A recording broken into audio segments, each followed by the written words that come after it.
Nagpunta po pala ako ulit sa Jackson's Medical Center sa Tarlac City for my follow-up check-up. Of course, I need to secure my health. Habang nakasakay ako sa bus, sa akin na rin naisip o naalala yung narinig ko kagabi sa usapan ni Papa at ni Kuya. Ilang beses na rin po pala si Papa at Kuya nagluto ng pinupong bibe pero never ko pa ito natitikman dahil wala po ako dito sa bahay. Pagdating ko nga po pala dito sa amin, agad na pong sumalubong yung mga bibi ni Kuya, wari alam na nila kung ano ang susunod na mangyayari. Shoutout po pala sa pinsan kong si Ate Flor de Liza Pascua for taking your time watching my videos and reels here in Facebook.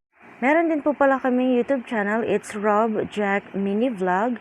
Please click like, share, and subscribe. Thank you so much! Pagdating ko sa bahay, nakita ko na rin si Papa at naabutan, nagprepare ng bibe at ito ay kanya nang iluluto. So nagprepare na rin po siya dyan ng mainit na kaldero at lulutuin niya ito ng 2 to 3 hours.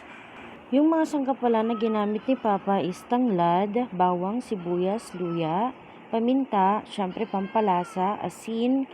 Itong mga bibi pala ni Kuya is nagsimula lang sa 2 mag-asawa hanggang sa naparami na ito. Siyempre nagsusupli na rin siya ng itlog at yung ulam piniprito sa umaga. Nagbalat na rin pala dyan si Mama ng pipino na galing sa mga tanim niya. Naghiwa ng mga sangkap para sa sausawan. Tara, kain na!